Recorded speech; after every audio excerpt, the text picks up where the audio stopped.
Dear brothers and sisters, Merry Christmas. The Holy Church celebrates Christmas on January 7th, and before Christmas we have 5 days of pre-celebration. From January 2nd to January 6th is the celebration, but not yet full. This is like expectation of the Lord's coming, the very intense expectation. In the same way as, say, Saturday is the expectation of the Sunday, the day of rest, day of peace, is the day of expecting and receiving the eternal day, the day of resurrection, the day of the kingdom to come. So in this sense, this is not like Passion Week, like strict fast. We are fasting, but it's not very strict during these days. During these days, let us think deeply, what does it mean for us to have the Lord's coming? Because more often than not, it's misunderstood. And I will explain what are the misunderstandings and where are they coming from. Well, first of all, let us begin with the verse from Apostle Paul. It's Romans 13, verse 11 to 13 to 12. 11 to 12.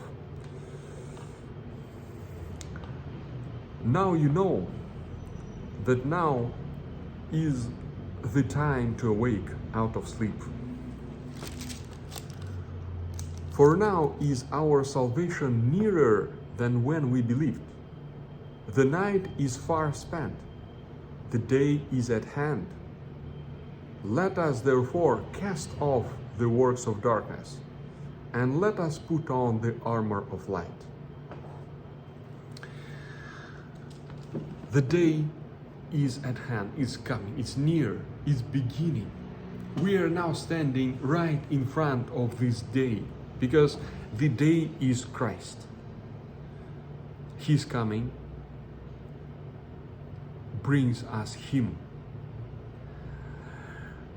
The most important is not that it brings peace to the world, some truth, something, harmony. No. He Himself. He is the greatest good of everything. He is the good. He is the life. He is the salvation. It's not He brings salvation. No, He is salvation. So, brothers and sisters, let us think deeply. What does this mean? If we want to be children of light, okay, if we want to be those who listen to what Apostle Paul has said,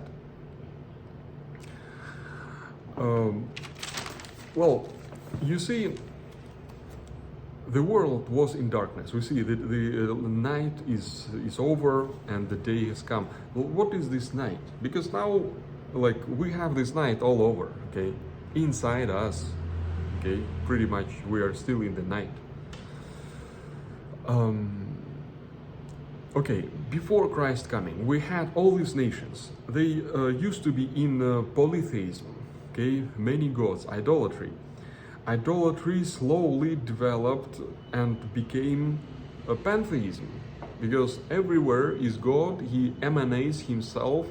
So these thinkers, they were thinking, and they just dissolved God into this whole universe. Okay, we're getting pantheism, and from pantheism we get what? We get materialism, we get atheism, we get Satanism. Okay, this all comes from pantheism. And even the Jews, okay, of course, the revelation itself that the Jewish people received, the righteous ones, they received this revelation is the revelation of the personal God, with whom there is this dialogue. And however, and it was unthinkable how can be one transcendent God and he also is personal and he can have one-on-one dialogue with you. That was unthinkable. This could come only through revelation, and this revelation was given to the people of Jerusalem, of Israel. But the Lord, when He comes, He says, He came to save the dead sons of Abraham, the dead sons and daughters of Israel. Why are they dead? Why are they dead? Well, they are dead because of the alienation from God. And where does this alienation comes from? It comes from pantheism, which came from Persia. It comes from deism, which also came from Persia. Okay? That God has created the world, yes, but He is outside. Okay? On the daily basis, we live as we live. We do just some rituals, what we're supposed to do, but God doesn't interfere with us. Okay, because for 400 years there were no prophets, no real prophets, plenty of fake ones, but no real ones. So the people of Israel, they were living under this great influence of deism, mammonism, okay, which is basically atheism. Because there is no God present in what you do. And the only God is money and wealth and some comfort, enjoyment. Okay? That brought birth to Sadducees, to Herodians. And that's why they were expecting this fake Messiah. And now we're coming to our times. All these different things, they haven't gone away. They haven't gone away. So now we have two basic attitudes towards Christmas. One is people want Christmas, but for wrong reason. And another is that they don't want Christmas. Okay? Well, those who don't want Christmas, that's outright atheists and Satanists. Okay? It could be other religions, but they also usually boil down to pantheism, atheism, mammonism, or Satanism. Okay, like Hinduism is pantheism, and Buddhism is closer to human worship. Okay, because there man can do everything himself; he doesn't need anything else, and that's okay, self-worshipping, which brings to atheism and Satanism also. Okay, and so of course they don't want Christmas. But those who do want Christmas, there are different phenomena. Okay. Well, one phenomena is pantheism. Okay, when Christians become pantheists. And what do I mean by that?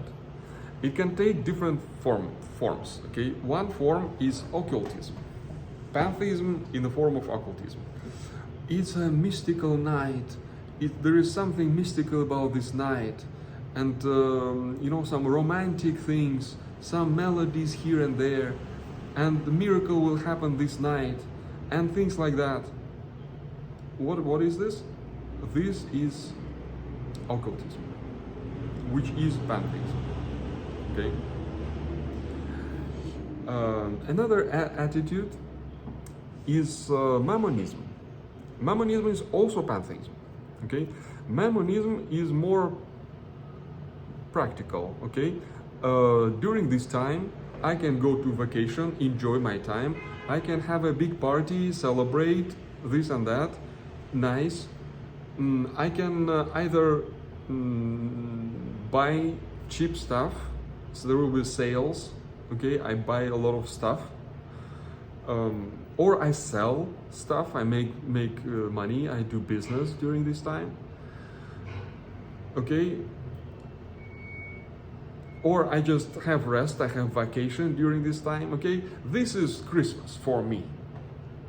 This is pure mammonism, okay.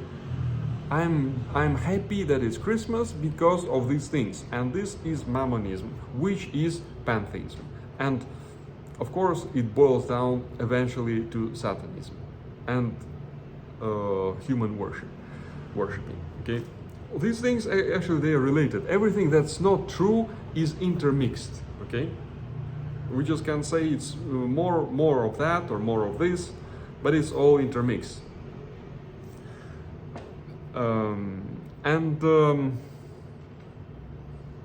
What else?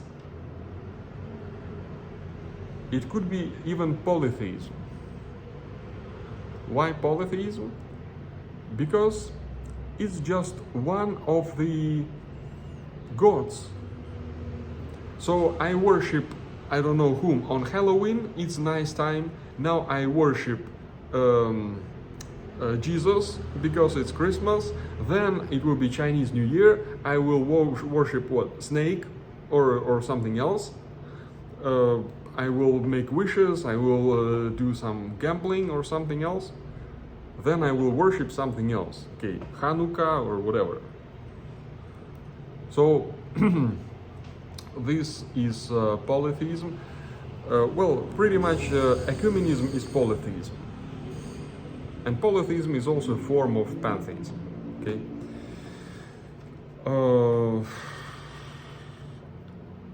And what else? Okay, something more serious. Most of heretics, and unfortunately some of Orthodox, if they are serious about their faith, for them it could become deism. Christmas becomes deism. Because they are deists. What do I mean by that? We celebrate Christmas because it's we're supposed to celebrate. Okay, it's like why do we obey commandments? Because we are supposed to obey. God created the world at some point, gave Moses some laws at some point, and now he is there and we are here. We're just supposed to do what we're supposed to do. Okay, but there is no link. Okay, it's not him who comes to me now I celebrate because I have joy of union with Christ who is born. No, it's because I'm supposed to celebrate Christmas at this time. Okay, we have tradition, we have decorations in the church, we have special prayers. This is what we're supposed to do on this time, so let us do it, and that's it. This Pharisee spirit, okay, or this rationalist theologian spirit, okay, you can call it whatever, but it's deism, okay, and deism is also basically a Jewish thing. I mean the perversion of the Old Testament faith. So do we want to be like that? Is Christmas just that? Let us think deeply, brothers and sisters.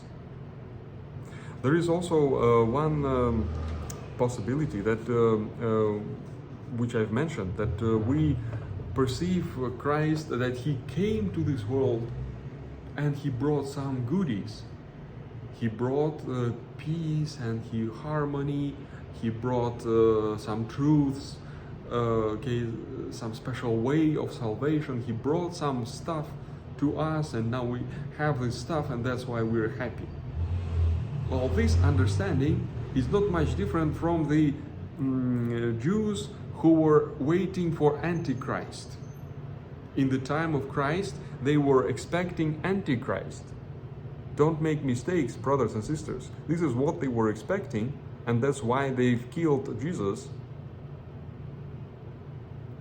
Because they were expecting someone who will just arrange everything. He will make their life pleasant, happy. He'll give them influence, power, whatever, health. He will solve their earthly problems. And very often now, this is what we are expecting. This is what we are feeling when we are thinking about Christmas.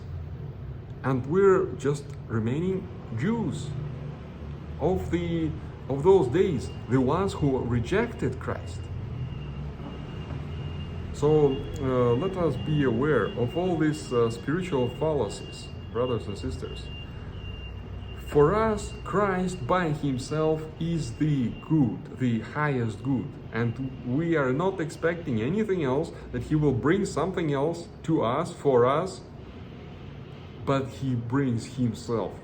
And we don't have some wishes.